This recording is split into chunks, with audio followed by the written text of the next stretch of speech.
ያላችሁ? እኛ እግዚአብሔር ይመስገን ደህና ነን። ባለፈው የስርዓተ ንባባት ትምህርታችን ላይ የተለያዩ የንባብ አይነቶችን በዋነኝነት ደግሞ 5 የንባብ አይነቶችን ተመልክተን ነበር አይደለ? እስቲ ዛሬ በዚህ በቅዱስ ዑራኤል ድርሳን ላይ የሚገኙ ንባባትን ባጭሩ ምን ይመስላሉ የሚለውን ነገር እንመልከተው። እሺ በነገራችን ላይ እያነበብኩ ያለሁት የነሐሴ ወር የቅዱስ ዑራኤል ድርሳንን ነው። ምን ይላል? ወውእቱ በጥበቡ ከመ ይረስዮሙ ግዑዛነ ለኩሎሙ ነፍሳተ ጻድቃን ወኃጥአን በትምህርተ ደሙ ነባቢ እንዘ ውእቱ ነደ እሳት መለኮታዊ ዘፈጠረ ኩሎ ኮነ ሰብአ በተዋህዶት ዘምስለ ስጋ ይላል። እስቲ አማርኛውን ላንብላችሁና ትርጉሙን ከዛ በኋላ እያንዳንዱ ቃል እንዴት ነው የተነበበው የሚለውን ነገር እናያለን።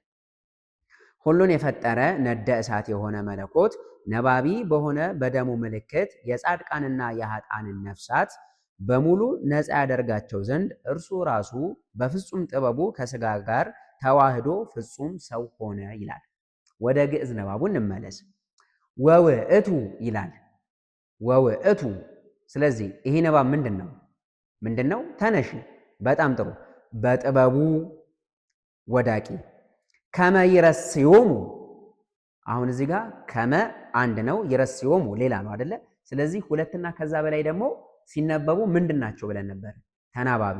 ስለዚህ ከመ ይረስዮሙ ተናባቢ ተነሽ፣ ግዑዛነ ተነሽ፣ ለኩሎሙ ተነሽ፣ ነፍሳተ ጻድቃን። እንግዲህ ነፍሳተ ጻድቃን አይደለ? ስለዚህ ተናባቢ ማለት ነው። ተናባቢ ተጣይ፣ ነፍሳተ ጻድቃን ወኃጥአን ተጣይ። በትምህርተ ደሙ ምንድነው ይሄ? ተናባቢ ወዳቂ፣ ነባቢ ወዳቂ። እንዘ ውእቱ ተናባቢ ተነሽ፣ ነደ እሳት ተናባቢ ተጣይ፣ መለኮታዊ ወዳቂ፣ ዘፈጠረ ተነሽ፣ ኩሎ ወዳቂ፣ ኮነ ተነሽ፣ ሰብአ ተነሽ፣ በተዋህዶት ምንድነው ይሄ?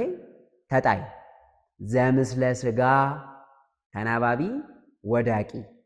ስለዚህ በዚህ መሰረት የተለያዩ ንባባትን ማንበብ እንችላለን ማለት ነው። መጽሐፍቶችን ራሱ እየመረመርን ይሄኛው ተነሽ ነው፣ ይሄኛው ተጣይ ነው እያለን ማወቅ እንችላለን፣ ወይም ደግሞ ስለ ንባብ ያለንን ዕውቀት ማዳበር እንችላለን ማለት ነው። እሺ እስቲ ትንሽ ከፍ ብዬ ደግሞ አንድ ልጨምርላችሁ።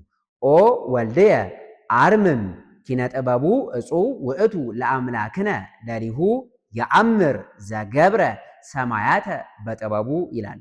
ኦ ምንድነው ይሄ? ወዳቂ። ወልድየ ተነሽ። አርምም ምንድነው ይሄ? ሰያፍ ተነሽ። ኪነ ጥበቡ ምንድነው ይሄ? ተናባቢ ወዳቂ። እጹብ ተጣይ። ውእቱ ተነሽ። ለአምላክነ ተነሽ። ለሊሁ ወዳቂ። የአምር ሰያፍ ተነሽ። ዘገብረ ተነሽ። ሰማያተ ተነሽ።